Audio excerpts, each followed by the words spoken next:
Mzansi igama lami nguMusa kaMseleku.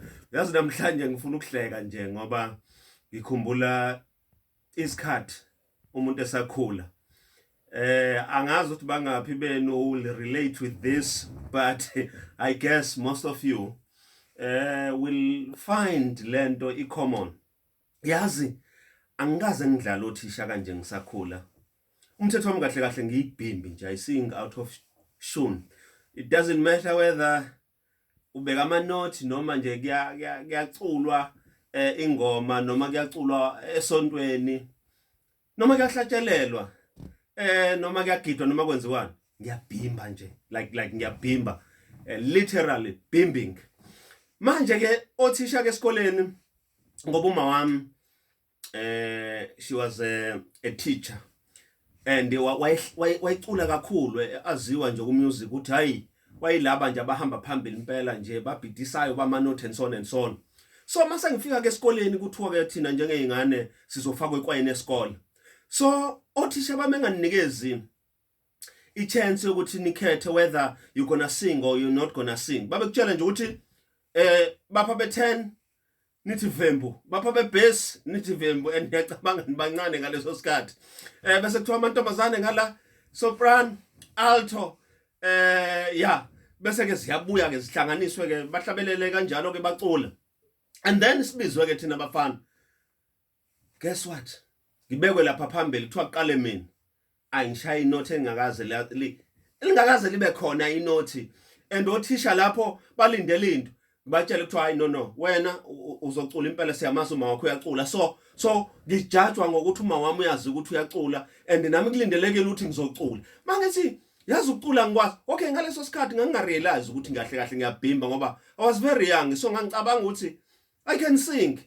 Ngoba kwi-assemble masimiswe phambili ngiyacula ngoba phela kuyacula kwi-assemble, akukho ukubona ukuthi uyabhimba noma ubhimba. Hayi zishe madoda singene. Bangena abantu bacule. Nayi into edina kakhulu. Mase sifakiwe, okay kuthiwa mina ngizocula i-tenor ke nami hayi. Ngingena kuyona ke i-tenor impela. Angazi nokuthi yini i-tenor kodwa ngoba nginayo i-bass ngikwi-tenor. Ake zishe, guess what? Thuba lobhimbayo. Hayi sibukane. Thuba uba lobhimbayo. Yesibukane ngoba phela nami angikwazi ukuvuma ukuthi ngiyabhimba. Mina ngivuma ukuthi ngiyabhimba. Hayi uthisha as a one by one. What? Do re mi fa so. Zisha. Methu ufika kumina. Hayi Mseleku ngathi wena lobhimbayo. Ithi hayi thisha mina ngibhimbi mina. Lento othi angiyenzi yona lengiyenzayo. Athi ayikulungile. Kusho ukuthi noshisha mhlambe okoqala acishe indlebe enye, adlulisa. Kuthiwa zisha sihlangana ikwaya yonke. Ngiqale phansi futhi. Uba lobhimbayo. Nangu Mseleku. Ishinduku ke this time. Va. Uzocula wena Mseleku, uzocula sazuma wakho uthanda ungathandi uzocula. Ayigiyibambe. Uyabona ke manje senginenkinga. Ngingeneke khona ke zisha ke emculweni ke manje. Uyazi into eyacishe yangiyekisa isikole.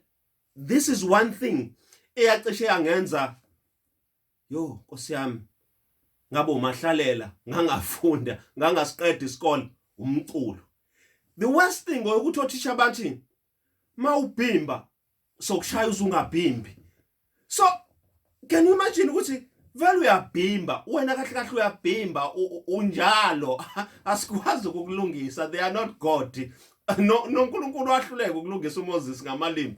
Instead ukuthi akhanda amalimi wathi ngizokutholela omunye umuntu ozokuphelezela akukhulumela, because some of that izinto esizalwa nazo asikwazi ukuzijika. Kuba ukuthi mangibhimba ngisabhimbi. I understand ukuthi babecabangane and angazi noma othisha abaqali babengazini ukuthi mawubhimba uyabhimba.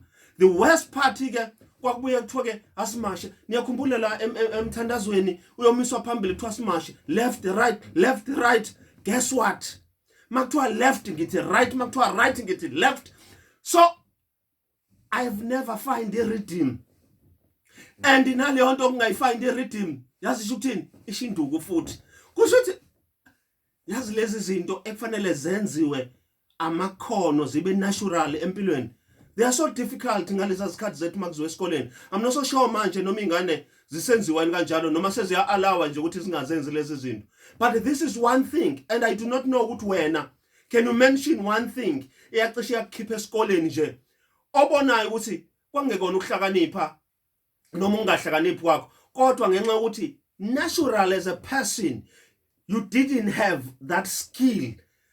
Even today yazi makuculwa la ekhaya ngisho amakhosikazi ayangihleka ngiphuma phezulu and yazi into engiyitholile yazi umuntu obhimba uyinkinga ngisho ngathi nifuna ukumbamba ngebhanti hayi ehlisa aculela phansi ufuna ukuvela ukuthi uyacula ngathi ufuna ukuyi-expose ukuthi yabona ke mina cabanga ngangifuna ukujoyina ngisho ama-drum majorettes ngishaya igubhu ngiviliyele ngaleso sikhathi ziningi izinto ezazenza abafana fanele bazibonise ukuthi hayi bangamasosha nabo benza zonke izinto eziright zesikole, but zonke lezo zinto zenza yazi ngacishe ngaphuma esikoleni. If my mother was not there ngabe ngasiyeka isikole because I couldn't understand ukuthi yazi nami ngipractice and yazi into ebhlungu uma ubhimba yazi into ebhlungu uma ubhimba awuzizwa ukuthi uyabhimba ucabanga ukuthi ucula njengabo bonke abantu up until today where ngikwazi ukubona ukuthi and yazi ke this time around into ewes yazini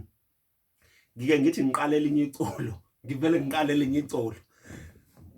It's the worst thing ukubhimba mhlambe ngifuna ukuqala ngenye indlela mhlambe iculo engilizwe liculo umculo othize or ku TV so mina ngifuna ukulicula ngivele ngicula elinye and lo muntu lo ongilekelelayo because kuyenzeka sometimes ngicule amakhosikazi ekhona inkosikazi engilekelele kule culo ngicula ngithi hayi akulona leli likhona leli athi no uqala leli ngithi ngiyabhimba yini wena eyacishe yakukhipha esikoleni namhlanje ongabe uhleli oyihlekayo because mina ngikwazi ucula ngiyabhimba and it's so unfortunately ukuthi namanje ngaze ngaphuma esikoleni in fact imvimbo engake ngayithola ngisasesikoleni eyokubhimba iyona eminingi kakhulu more than ukuhlulwa yifundo.